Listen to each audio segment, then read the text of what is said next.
नमस्कार मित्रों। आज हम एक कहानी लेकर उपस्थित हैं। आज की कहानी है फिर वही रात। मित्रों, कहानी में आगे बढ़ने से पहले आप हमारे चैनल को अवश्य सब्सक्राइब कर लेना, वीडियो को लाइक और अपने मित्रों से शेयर करना, एक छोटा सा कमेंट्स लिखकर हमारा उत्साहवर्धन तो जरूर करना मित्रों। तो आइए आनंद लेते हैं कहानी का। धड़ धड़ धड़ाधड़ धड़ ट्रेन अपनी पूरी रफ्तार से पटरियों पर भागी जा रही थी। मैं सटल पैसेंजर में सिर के नीचे बैग लगाए आंखें मूंदे पड़ा था। उफ, इस ट्रेन को भी आज ही लेट होना था। यूं तो चैत का महीना चल रहा था, पर मौसम विभाग ने 3 दिनों के लिए चेतावनी जारी की थी। तेज बारिश और ओलावृष्टि की। शाम से ही हवाएं भी तेज हो चली थी। मुझे सरहोला स्टेशन पर उतरना था। ट्रेन समय पर होती तो रात के 8 बजे तक उतार देती, पर लेट हुई और मज़े में हुई। मैंने ही मन सोचा, लेट हो ही गई तो इतनी लेट हो जाए कि भोर कर दे। इस तरह मुझे अपने गंतव्य तक जाने में आसानी होगी। अचानक मेरे चेहरे पर पानी के छींटे पड़े तो तंद्रा टूटी। मैंने खिड़की से झांका। बाहर बारिश तेज हो चुकी थी। मैंने घड़ी पर निगाह मारी। पूरे 11 बज रहे थे। अचानक जोरों से बिजली चमकी। पल भर के लिए डिब्बे में रोशनी कौंधी और इससे पहले कि बादल गरजते मेरा दिल उससे दुगुनी आवाज में धड़का। सामने की सीट पर खुले बालों वाली एक अनिंद्य सुंदरी सोई हुई थी। आह, कयामत बाहर नहीं, मेरे सामने बरपा हो रही थी। पल भर में सफर की सारी थकान और आगे की चिंताएं जाती रहीं। दिल में अरमान जगे, काश ये बिजली बदस्तूर चमकती रहे, मानो बाहर की कयामत भी मेहरबान थी इस कयामत का दीदार कराने के लिए। मैं लेटे ही लेटे उसके सौंदर्य को निहारने में खो गया। तभी स्वप्न टूटा। खिड़की बंद कर लीजिए, भीग जाएंगे।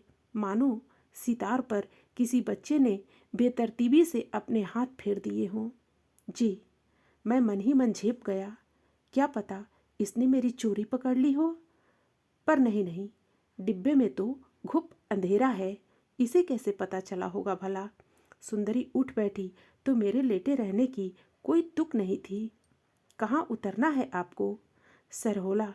अच्छा, मुझे भी वहीं तक चलना है, पर इतनी रात में वहाँ उतर कर जाएंगे कहाँ? बस गांव तक ही जाना है, लेकिन गांव तो स्टेशन से 3 किलोमीटर दूर है। इतनी रात और खराब मौसम में कैसे जा पाएंगे आप? सुंदरी की बातों ने मुझे उलझन में डाल दिया। क्या कहूँ, मैंने सोचा नहीं था कि ट्रेन इतनी लेट हो जाएगी। वैसे और लोग भी तो होंगे उतरने वाले। इतनी रात में भला कौन पगलाया होगा जो वहां उतरेगा। वैसे भी इस पैसेंजर ट्रेन से रात को इक्के दुक्के लोग ही उतरने वाले होते हैं। अब इसी बोगी को देख लीजिए। उसके सौंदर्य में खोए हुए मन को पहली बार झटका लगा। बोगी में सच में किसी आदम जात की हलचल नहीं थी। वैसे आप वहाँ के रहने वाले तो नहीं लगते। जी, सही पकड़ा है आपने। मैं पहली बार ही जा रहा हूँ वहाँ। किसके यहाँ? कोई डाक बाबू हैं वहाँ, उन्हीं के यहाँ जाना है। आपके रिश्तेदार हैं? नहीं, बस परिचित हैं, प्रशंसक हैं। दरअसल मैं लेखक हूँ, हॉरर कहानियाँ लिखता हूँ। उन्होंने ही मनुहार करके बुलाया है मुझे अपने यहाँ, ये कहकर कि इस इलाके में बढ़िया प्लाट मिल जाएगा मुझे वैसी कहानियों के लिए।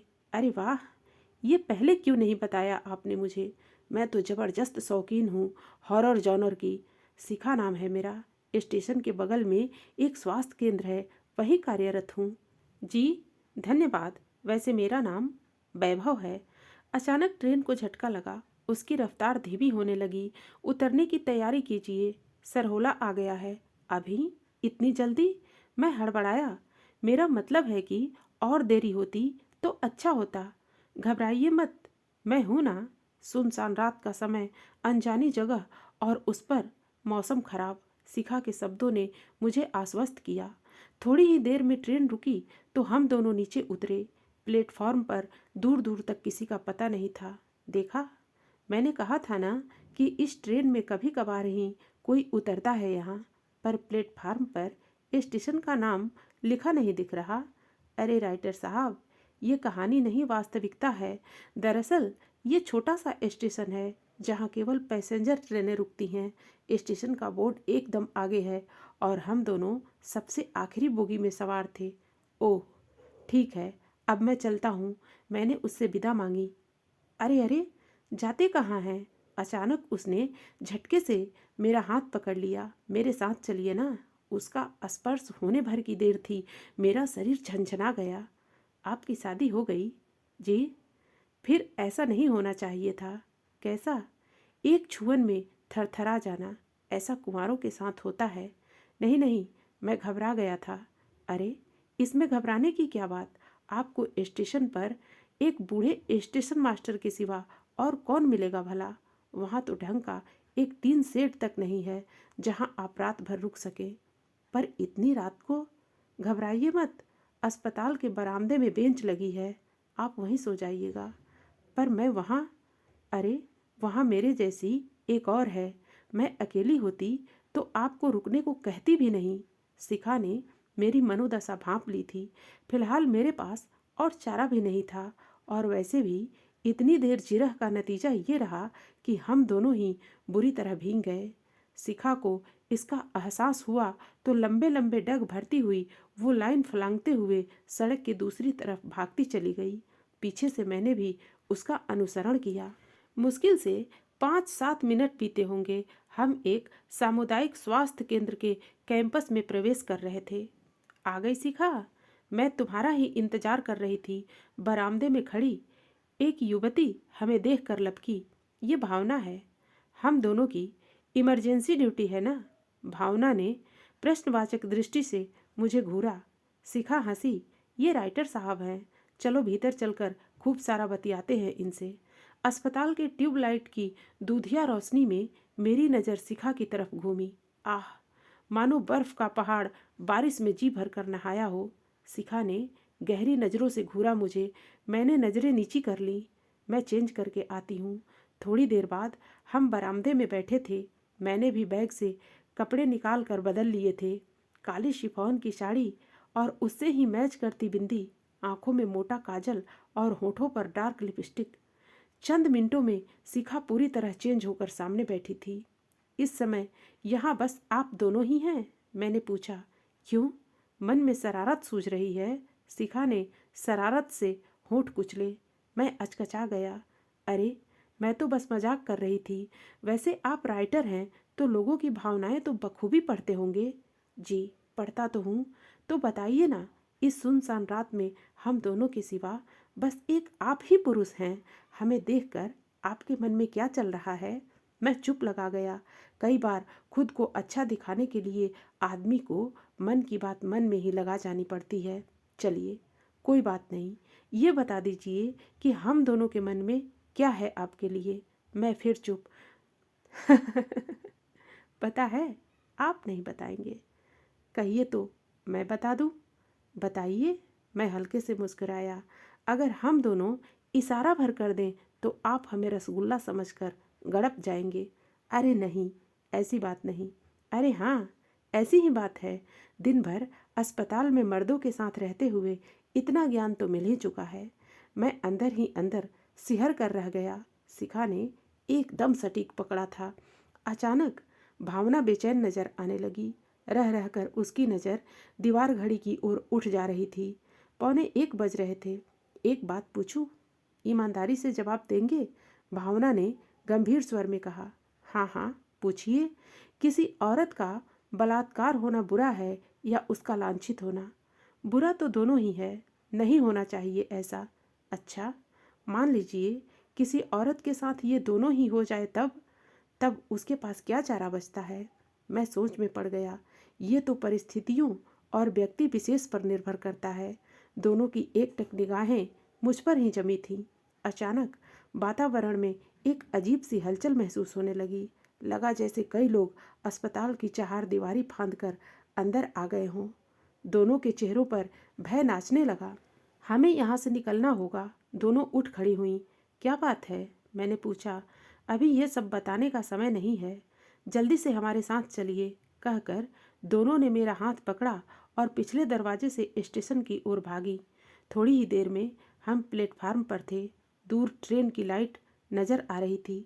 स्टेशन मास्टर हाथों में झंडी लिए खड़ा था।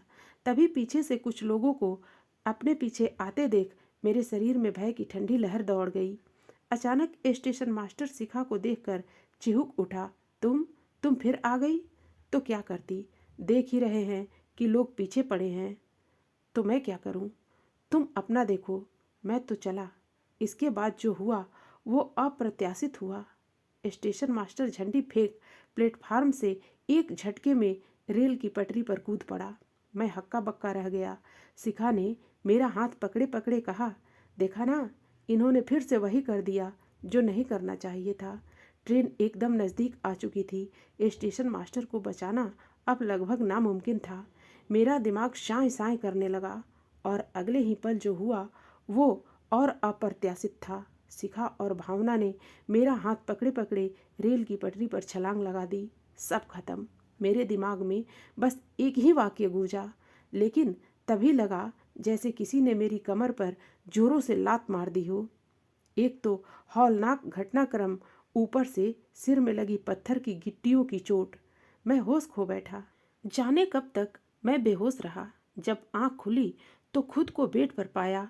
डाक बाबू और ढेर सारे लोग मुझे घेरे चिंतातुर नजरों से देख रहे थे। मैं कहाँ हूँ? आप लोग यहाँ क्यों जमे हैं? हे भगवान, अच्छा हुआ कि आपको होश आ गया, वरना मेरे माथे बड़ा कलंक लगता, डाक बाबू ने कहा। फिर डाक बाबू ने सिलसिलेवार जो बात कही वो दिल दहलाने के लिए काफ़ी थी। दरअसल वो सामुदायिक स्वास्थ्य केंद्र बरसों पहले बंद हो चुका था। सालों पहले शिखा नाम की एक युवती यहाँ कार्यरत थी।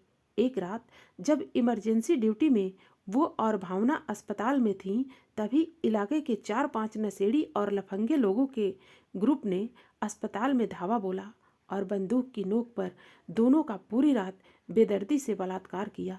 सुबह होते ही इलाके में बात आग की तरह फैल गई। पुलिस आई, केस दर्ज हुआ, पर दोषियों को पकड़ना तो दूर, उनकी पहचान तक ना हो पाई। दोनों कहीं मुंह दिखाने लायक के ना रहीं। भावना तो अपना ट्रांसफ़र करा कर दूर चली गई, पर शिखा ने नौकरी ही छोड़ दी। उसका पति यही स्टेशन मास्टर के पद पर कार्यरत था।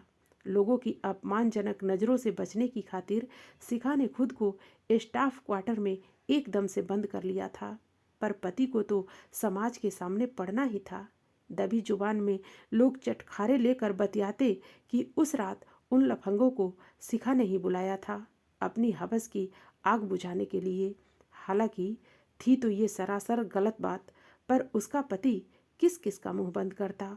और फिर एक दिन जब लोगों ने अति कर दी, उसने देर रात ट्रेन के सामने कूदकर अपनी जान दे दी। शिखा की जिंदगी जीते जी नर्क बन चुकी थी। अब एक लांछन और उसके माथे मढ़ दिया गया।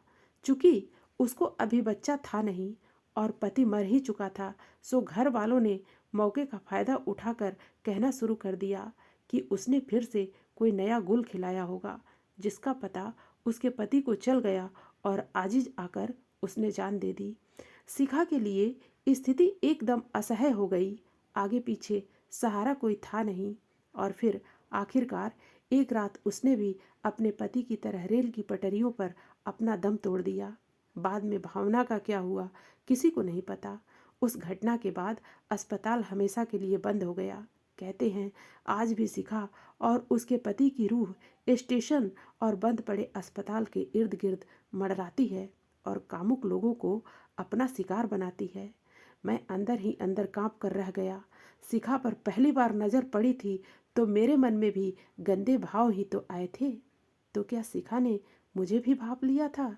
मेरे बचने की एकमात्र वजह ये थी कि इन मौके पर सौभाग्यवश वर्तमान स्टेशन मास्टर की नज़र मुझ पर पड़ गई थी और ट्रेन जब चंद फासले पर थी, मुझे कूदते देख उसने मेरी कमर पर जोरदार लात मारकर धक्का दिया था ताकि मैं पटरियों की जद से दूर जा सकूं। मित्रों, फिर मिलते हैं अगली प्रस्तुति के साथ। धन्यवाद।